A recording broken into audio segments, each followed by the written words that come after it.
Be about a 3-week-long game jam where you make a game with some folks that you meet. And so tonight's goal, just a quick overview, is that we're going to kind of talk about how to make a good pitch, how to come up with good ideas, how to make sure things are working like that. And then we're going to do it kind of like last week where it's a mini jam, but instead of making like a single asset or music or code something basic, you're just going to be working with other people to make a Google Doc or whatever format of your choice. Actually, like a slide deck. We're doing slide deck? Yeah. Yeah. And then like a slide deck to like pitch your game to other people and be like, what are the important parts of communicating this game's ideas and how do I tell other people that it'd be cool? And then we'll have some time at the end for groups that want to present. We'll have 3 to 5 minutes to do so, depending on how many you want to present. And we'll figure that out because it is kind of new. And we finished it like 30 seconds ago. Let's begin. Anthony's finishing it now, again. All right. All right. General talking point for the whole kind of group conversation. What do we think makes a game good? And I will hear from anyone on this. Who's a game they think is good? Emery. Oh, I think the art makes the game quite nice, especially if it goes well with the mechanics of the game. Good art, tying in with mechanics. I like that one. Things working together to make a game. Jamon. Is it fun? Is it fun? Fun is cool. Yeah. If you've heard much from Dr. Card, he has opinions on what actually fun means. What does fun mean to you, Jamon? Oh man, you put me on the spot. We're talking. It's a discussion. We're having fun. What does it mean to be fun? I guess, you get some level of satisfaction when you're playing and you kinda, I wouldn't say addicted, but it has that like... It's got the feedback loop. Yeah, you wanna keep getting invested. The game makes you want to play more of the game. Yes. Is it creative? Is it creative? Not all games are creative, but some games have like abilities for the users to have creative parts, and that's super important. No, I'm talking like the idea. Well, is even the idea creative? That's also true. Like I interpret that more as like a level builder, Mario Maker, like that kind of deal. No, I'm saying is the idea idea creative? behind it. So you like playing unique games that are like kind of do something new and interesting. Yeah, kind of like have something about kind of like in the fun, like kind of do something with that. Yeah, awesome. We have one there. Is it actually playable? Is it actually playable? That's a huge thing, especially with kind of the scale of games that you'll end up with in a jam. Is this fun to do? Is the menu terrible? There are lots of really good games that have really good core gameplay, and then a lot of the UI accessibility stuff not very good. A lot of like too many good games that have like not even enough save slots, right? Like simple things like that. What else we got? Yeah. Can it be made in a reasonable time frame? Can be made in a reasonable time frame. That's a good one. That is a really good one. Every time that happens, it means Anthony's adding more slides. So this will be fun deciding this. Yeah. So I like that as more of a segue into game ideas and not just games in general, based on games we like, because we are ultimately targeting the ideas of ideas. Starting the point of ideas for the jam. Is this achievable in like a 3-week timeline? For today, it's more important to say today whether or not you're aiming for let's say today let's aim for like a 3-week scope for the kinds of ideas that we come up with. But I also want to say like if you wanted to do more, just try to make an estimate of like what that would take, because we're not actually going to go forward with any of the ideas we come up with today. This is just to kind of get everybody brainstorming. I like that. Thank you. All right, what else we got? Yeah, Cam. A good game loop. Good game loop. I love game loops. For those who do not entirely know, a game loop is kind of just like what I was talking about with Jamon, the feedback loop of like you kill the monsters, you get more gold, you upgrade your weapons to then go and kill more monsters and level up, and it makes number go up. Make number go up. I love when number go up. Parker, you have anything to add on this? Video game. Wow, that's awesome. Henry. I was gonna say I really like the originality concept, and I think that definitely a game that adds to its genre. So that isn't just like a copy and paste of like every game before it, but rather it has like its own unique ideas and themes that the author's trying to convey through the work. Yeah, the word I use for that I think makes the most sense is novel. Is it like interesting? Like we've all played a platformer, but like this is a platformer where you are a tiny little ball of goop and you shoot goop at things. Sounds like a terrible game. That's a game, Parker. It's pretty fun. But like you're never gonna do anything completely original, and if you are, you actually aren't. It's been done before. You need to find a unique, identifiable way that actually makes your game different and interesting from other games, while still being able to rely on staples of whatever genre you're in, horror, platformer, like aesthetic genres like horror, cutesy games, like kids games, but also like the mechanical genre, platformer, RPG. Like, you know, if you're making an RPG, you're not reinventing the wheel on what a health bar is. And if you are reinventing the wheel on what a health bar is, don't reinvent that many other wheels because people will have expectations about how your game is supposed to work. Is that a hand up? No, yeah, I was gonna say, and this isn't every idea, obviously, not every idea is gonna have this happen, but I think when, something that tells me that the idea is really good is when further ideas for that kind of come naturally and come together really nicely in a way that's like, oh, this has potential. Yeah, everything, every aspect and every mechanic in a game adding up to make one cohesive thing. That's a really good one. That's when you know you got it. That's when you know that you're. But you don't have to necessarily have that. You can have just a simple idea that's, yeah. All right, let's check our score against what Anthony wrote down 30 seconds ago. Oh, this is what I wrote down 2 minutes ago. So here are some questions worth asking. Pretend this slide is full of questions. Game loop. We got game loop. Game loops are good. Is the mechanic sound? This is one thing I like to think about in terms of like level design and game mechanic. Like especially if you're making a game that is kind of focused on a single mechanic.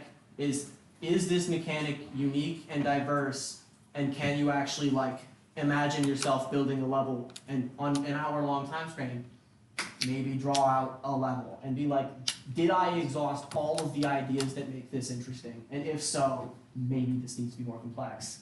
And if it's somewhat overly complicated, such that it's like people would have a hard time understanding it and it's not something you can explain in 3 or 4 sentences, then maybe you need to take some of the parts out of it and then turn those into interactable objects within a level so that they can do that.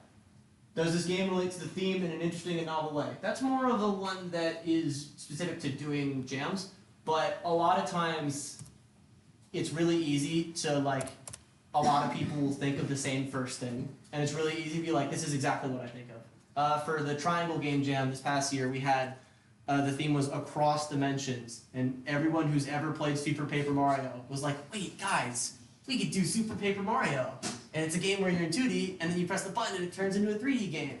And like everyone at the same time had that idea. And I talked to 3 other people that had that idea while I also had that idea, and I'm like, okay, maybe I should try something slightly different, because it just gets you more degrees away from the start, and it leads you to places where other people are less likely to be. And it's more creative going down that path.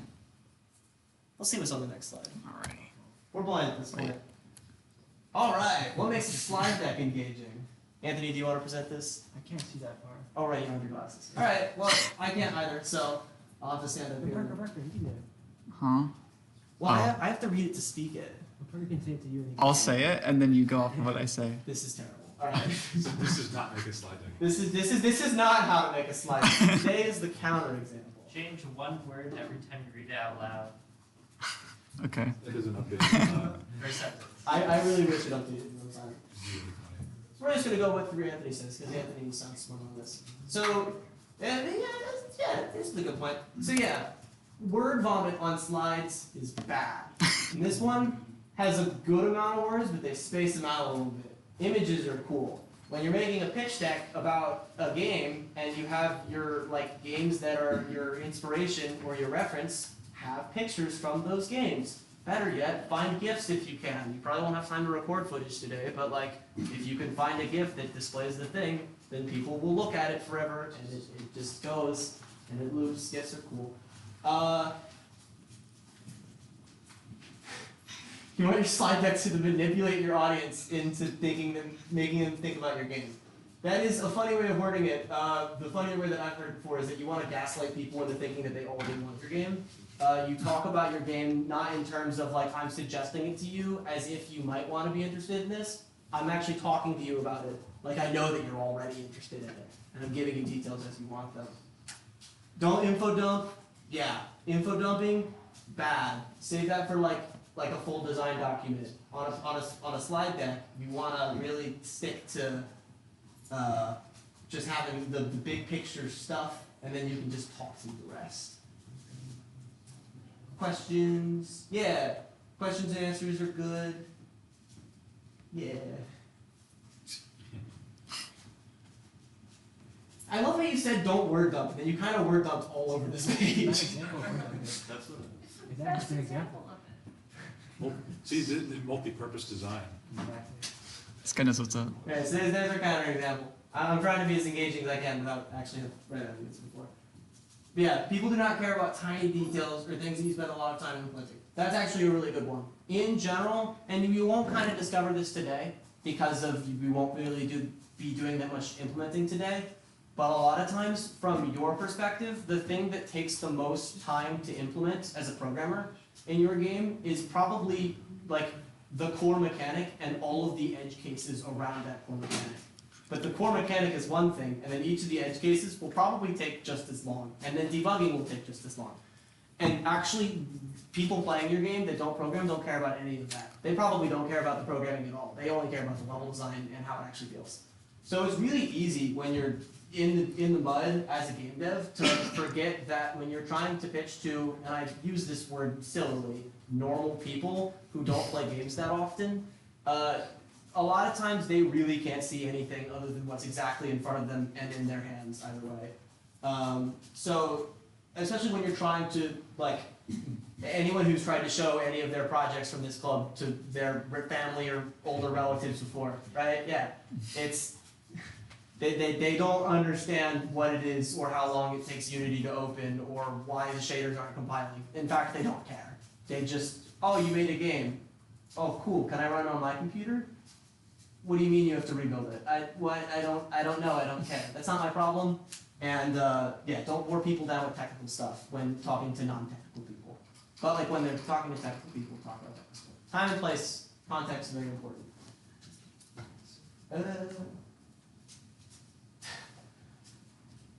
I'm ignoring the third to last one. But I mean, not really. If in the context of actually like pitching stuff for like to investors, you need to prove to people why your game is unique compared to other games, not just because that makes it interesting, makes people interested, but that there is a niche in the market that like this is a type of a game that could exist and doesn't. And then proving that there are people interested in games related to that by having popular examples. This is like this game, except for it has this other system from this game, and that interacts in an interesting way. Both of these games are popular, therefore my game has the potential to be popular. It's the elements in those games like that do things like that. Like say like I was talking about Among Us earlier today. Among Us was a virally popular online social deduction game. After Among Us went really popular, shortly after followed a bunch of more different social deduction game variants trying to clone the success of Among Us. What's that? Friend slop. Friend slop is a genre. How do I explain friend slop in like 2 sentences? Don't. If you don't know what it is, good. Cheap copies. What's that? Cheap copies? Yeah. Well, cheap copies in general. Friend slop is the genre of cheap copies of Among Us that are like your Lethal Companies, your just silly games that you play with your friends. Their games don't rely on like gameplay; they rely on like the shit you do with the friends. And they're vibes based, right? But that's a niche that was discovered existed after things like Among Us, and because of that, now it became a whole genre that people are making new games for and capitalizing on. Yeah, Daniel. Like I would say like probably when you just push the needle as far as you can go on like emergent gameplay, where you're just your ultimate goal of the game isn't to entertain the user, but to provide a backdrop for the user to be entertained with other people. Yeah, it's friend slop is more of games as a setting for hanging out with your So friends. cooked. But anyways, that's a really concise definition, Daniel. We'll make sure to add that one to the deck afterwards. Anthony, go ahead.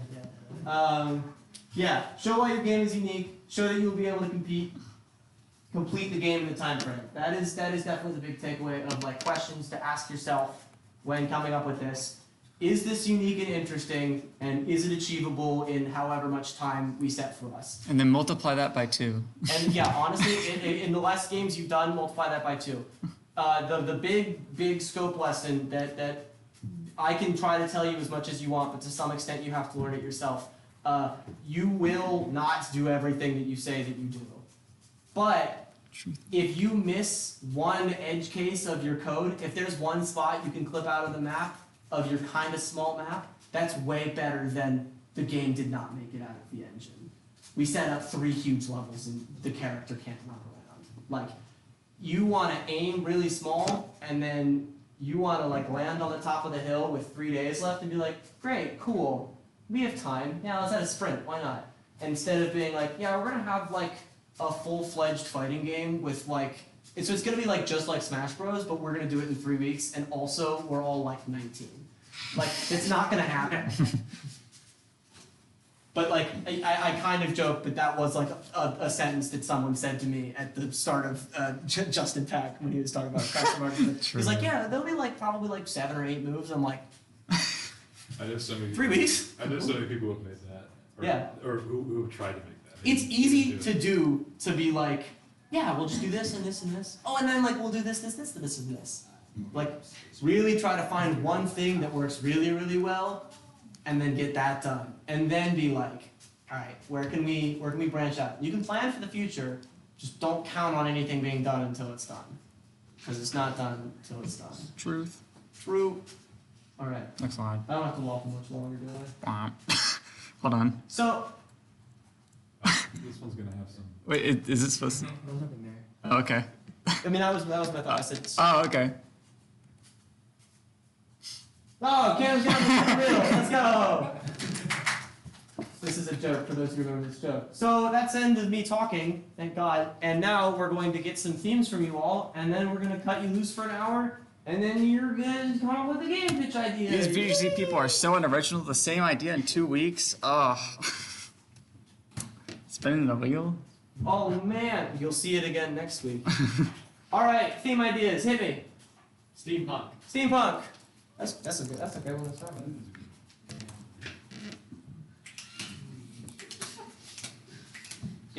Art Deco punk. Art Deco. Nice, yeah. Wait. Or Art Deco punk. Well, I guess probably Deco punk. Is it Deco or Deco? I mean, same thing, you know, whatever you want to call it. Yeah, Marina. Subversive horror. Subversive horror. How you spell that word? Holy shit. That's probably Yeah, right. we're back. What? Renslav. Renslav! Yeah. Something relaxing or satisfying. Let's go with relaxing. Trying to keep it short. Emma. Hook, line, and sinker. What? I can't type. Is that how you spell it? I don't know. Renslav said. Ian. Kindness. These are terrible. This is There's a reason we're not user accepting things next week. Murder. Way back. Rage game. Yay, that's good. Yeah, like Rage side note, game. that's a genre that kind of just spawned from like one game. Like ultimately it existed before getting over it, but like after getting over it, super exploded because people discovered there was a niche for it, and then you get Only Up and Get to Work and all these other ones. Reamer Babe. People wanted it, they made a game that worked. Cool. What? Gotcha. What? Gotcha like. Cut your game. Gotcha what? No. Gotcha is crazy. Tabitha, we already have a fish related theme. Wait, we do? Autumn. Autumn! That's how you spell it. BGC Classic. Daniel? Oh, micro games. Yes, let's go micro games. Let's go Yeah. micro games, because that's a character. Rhythm games. Yeah, sure. That's more like, we don't want themes to like narrow people into a specific Games aren't genre. normally genres. Yeah. Well, I guess we already have a few like that. Emma. I'm just queuing up as people raise their hand. Retro techno. Retro! No, we can't do retro again. Yeah! Okay. Just because- Can I specify it? Okay, go ahead. VHS. Okay, that's sure. What if we just went 90s? No, that's not. But this is for plus. Those were around before that. VHS is We're just keeping it. We're just, Daniel! You're all way too specific. Yeah, guys, We perfect. need a theme. We need a theme workshop. for future. Because some of these I don't know how you make more than one. All right, guys, now pick 3 themes to kill. Yeah. You know, they can think outside the box.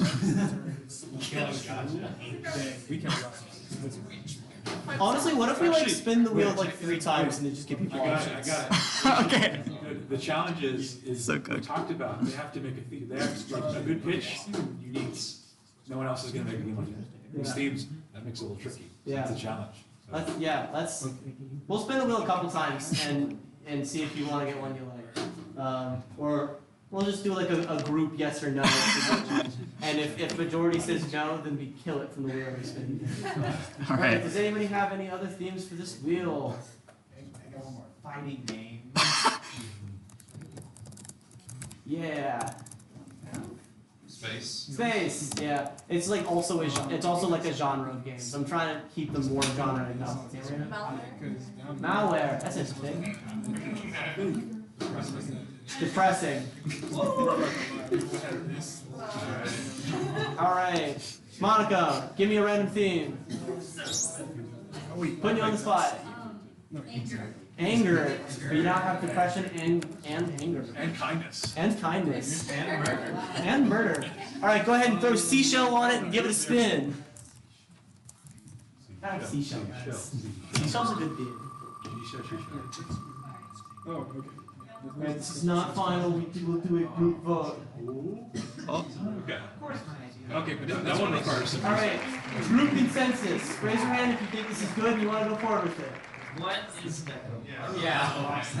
Pull up Google images. Google images right now and see if we got any canvas. Oh yeah, just Art Deco.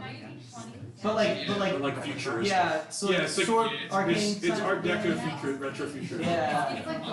It's like BioShock. Yeah, it's BioShock 1. All right. Who thinks this theme is cool and they want to think about it for the next hour? Who thinks it's bad and we should kill it? We got one. Who didn't vote? They suck. You should vote. Emma sucks. All right. What is it called? Deco. Right? Is Deco. Something like that. Yeah. All right, we're gonna do that one because it's a cool setting, and you can make lots of different kinds of games. I encourage you all to stand up and go around and talk to people and come up with ideas and write things down. And I use the whiteboards up here if you want to, and have fun. And you have an hour and set a timer.